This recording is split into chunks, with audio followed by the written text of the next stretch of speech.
ఇవాళ మళ్ళీ ఫేక్ నాయకులు, ఫేక్ పార్టీ చేసే ఫేక్ ప్రచారం, వీళ్ళు చెప్పే అబద్ధ కట్టుకథల ప్రచారం ప్లస్ అడ్డంగా దొరికిపోతారు. మాజీ ముఖ్యమంత్రి జగన్ రెడ్డి, ఈ జగన్ రెడ్డి తమ సాక్షి పేపర్లో ఇటువంటి అసత్య ప్రచారం. సరే, మా రోజు ఎంక్వైరీలో మరి ఆ రోజు ఈడీ ఉంది, ఆ రోజు సిబిఐ ఉంది, ఆ రోజు గ్రీన్ ట్రిబ్యునల్లో ఆశ్రయించారు. మరి ఆ రోజు ఇక్కడ ఇంకొక ఫేక్ మాజీ ఎంపీ, ఆయన ఏం చేస్తాడు? ఈ ఫేక్ మాజీ ఎంపీ సోషల్ మీడియా వేదికగా ఒక ఫేక్ కథనం సృష్టిస్తాడు. ఆ కథనం మర్నాడు పొద్దున్నే ఈ ఫేక్ పేపర్ సాక్షి పేపర్లో, జగన్ రెడ్డి సాక్షి పేపర్లో, ఈ ఫేక్ పేపర్లో కథనం హైలైట్గా వచ్చేస్తుంది. ఫోటోలు డూపు, అన్నీ డూపే. ఇక ఈ ఫేక్ ఎంపీకి శిష్యుడు కాదు, నాయకుడే. ఎందుకంటే ఈ ఫేక్ ఎంపీకి జిల్లా అధ్యక్షుడు అతను. ఆ జిల్లా అధ్యక్షుడు ఇంకో ఫేక్ మాటలు మాట్లాడతాడు. అంటే ఇవాళ కనెక్షన్ ఏంటి? మొన్న కూడా చూసాం పోలీస్ కేసులో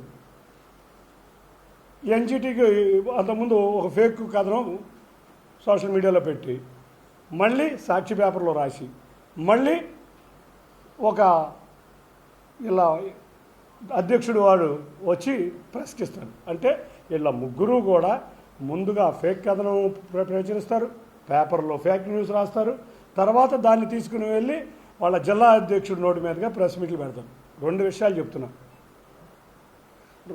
ఈ విషయాలు ఈ ఎన్జిటిలో ఆ రోజు కేసు ఉన్నమాట పడిన ఎన్జిటి, అంతేకాకుండా హైకోర్టు ఆ రోజు చివాట్లు పెట్టిన మాట నిజమా కాదా?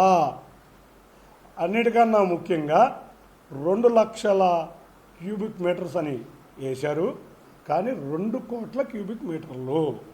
2 లక్షల క్యూబిక్ మీటర్లకి నిజంగా పోని నేను దోపిడీ చేశానని చెప్పి వీళ్ళు 2 లక్షల క్యూబిక్ మీటర్లకి 350 కోట్లు నేను దోపిడీ చేశాను అన్నారు.